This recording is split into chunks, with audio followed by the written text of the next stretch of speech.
Bismillahirrahmanirrahim.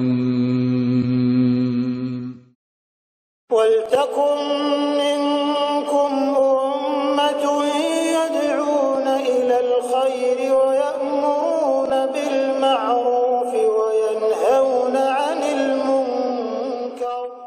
Assalamualaikum warahmatullahi wabarakatuh. Dan ini salah satu tujuannya kita angkat ini.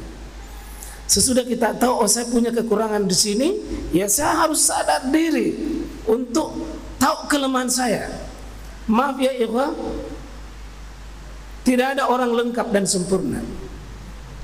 Maka tolong ketika kita berinteraksi dengan orang, salah satu yang mesti ada pada diri kita adalah kemampuan untuk bisa menerima kekurangannya orang, sebagaimana kemampuan menerima kekurangan diri kita. Saya ulangi Pak, orang yang paling menderita hidup adalah berinteraksi dengan orang dan tidak siap menerima kekurangan orang. Karena itu Nabi ditegur dalam beberapa ayat. Sesudah Nabi berdakwah, coba Nabi dikatakan oleh Allah, fa in tawallau, kalau mereka tetap berpaling Muhammad, kalau mereka tetap menjauh, mereka tidak mau menerima hidayah, faqul, cukup kau berkata hasbiyallah, hasbiyallah, hasbiyallah, la ilaha illahu alaihi tawakkaltu wa huwa rabbul arsyil azim. Artinya apa Pak? Tidak semua orang bisa menerima derita. Tidak semua orang bisa menerima apa yang kita harapkan. Apa yang kita berharap nanti di sini, bersikap memaafkan orang sebagaimana kemampuan memaafkan derita.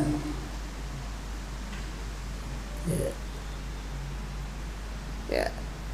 Tapi jangan kita sotak melebihkan derita semua dari semua permasalahan seolah-olah kita lebih. Tidak. Ada keunggulan kita pada satu titik, tapi sekaligus bisa jadi itu kelemahan kita. Nah itulah Nabi dengan para sahabatnya, 100.000 para sahabat, masing-masing ada namanya sabik, ada namanya al-masbuk. Ada sahabat yang unggul pada satu sisi, sekaligus Nabi tunjukkan kekurangannya pada satu sisi. Iya, ada kemenangan sahabat pada bidang tertentu, tapi sekaligus kekurangan. Dan ini kita mencoba berinteraksi pada derita, membaca derita, kekurangan kita. Nah, sesudah itu perkara yang paling terpenting, sesudah kita tahu kekurangan, adalah mensucikan derita. Saking pentingnya ayat ini, ikhwah, ya. Dan di setiap umur itu juga ada kelebihan dan kekurangan, Pak. Seperti anak-anak begini, di situ kelebihannya. Kadang tidak peduli dengan kita ini yang belajar, ya. Dan kelebihannya bisa menikmati, Pak. Maka kalau anak-anak begini lari-lari, itu artinya anak tak sehat. Tapi kalau mamakna dengan bapakna lari-lari itu begini, kalau ada anak-anak begini Pak, umur begini, 1 jam duduk tidak goyang-goyang, tapi besok pergi di rumah sakit. Tapi kalau mamakna lari-lari, begini juga mama anaknya, tapi malam ini langsung dibawa. Sakit itu. Setiap umur ada kelebihannya dan ada kekurangannya. Kalau umur begini Pak, dia tidak tahu itu ada uang, tidak ada uang, pokoknya yang penting dipeluk ada susunya dari sudah siap dipeluk, tidak tahu kebakaran apa itu tokonan, tidak tahu. Dia tidak mau pusing. Yang penting aku dipeluk sama mama. Nah, lain tongi yang begini di depanku ini, lain tongi masalahnya. Lain juga. Selalu mau pulang, kalau di sini selalu pulang di rumah. Lain HP-nya. Ya. Kecuali Agung tidak jagung, Agung tidak jagung nih, salah sesekali ditawa. Nah, ada hal yang penting tadi kita penting Untuk disinilah kita akan paham, akan mensucikan diri kita. Dan saya mohon Pak, di ayat yang lalu di surah Asy-Syams, kita sudah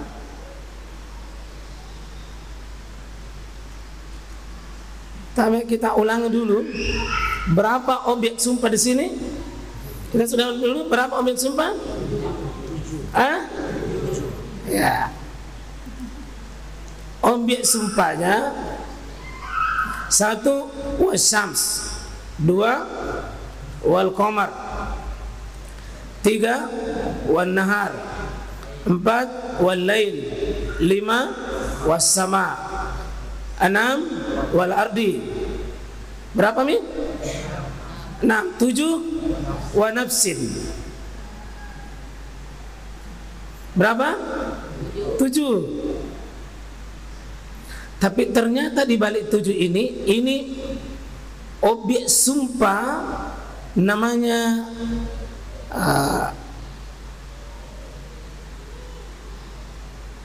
yang dijadikan objek oleh Allah Subhanahu wa taala. Ya. Namanya maksum bih. Ini yang wasyams. Tapi pakai wa. Tidak semuanya pakai wa di sini ya. 1 wasyamsi pakai waduhaha. Apa yang pakai wa lagi? Wal qamari tidak pakai wa. Wan nahari tidak pakai. Tapi wal lail tidak pakai. Was sama pakai. Wal ardi pakai. Wa nafsin pakai. Berapa tambahannya? Berarti ditambah 4 11. Ketika bicara tentang matahari, bukan cuma mataharinya yang menjadi objek saja. Perhatikan kekuasaan Allah pada matahari 2. Mataharinya sendiri tambah dengan waduhaha. Tapi wal qamari tidak. Wan nahari tidak. Karena hakikatnya sudah dibahas di Asy-Syams, wasyamsi waduhaha. 2 ya, 2 di situ. Asy-Syamsnya sendiri dan ada kekuasaan Allah di balik cahayanya di waktu duha.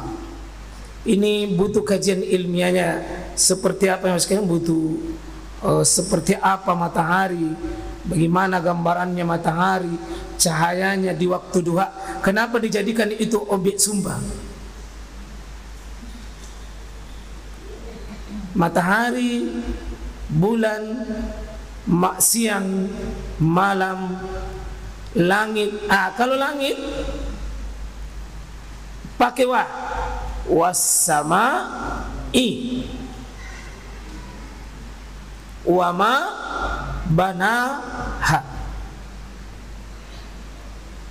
Karena bukan cuma langitnya, tapi bagaimana Allah membangunnya, bagaimana Allah menyusunnya.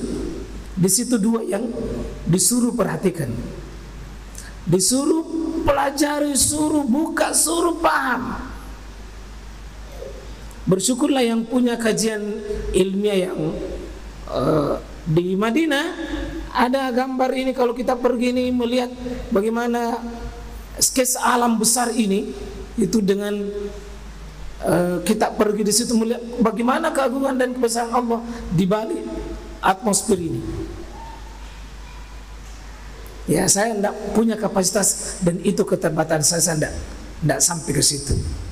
Ada kajian ke ilmiahnya. Kemudian bumi wal ardi juga ada wama tahaha. Bagaimana Allah hamparkan, bagaimana Allah bentangkan. Terus wa nafsin wa ma sawaha. Ini 11 ini ada maksum alai, ada jawaban sumpah. 11 kali Allah bersumpah untuk menuju pada satu titik yang Allah maui dengan sumpah ini. Apa itu?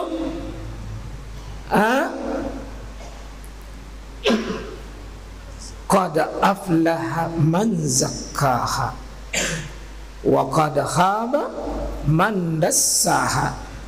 Itu jawaban sumpah dari satu wasyamsi waduhaha. Sebenarnya Allah maui sesudah bersumpah begini, wasyamsi waduhaha walaqad aflaha man zakkaha.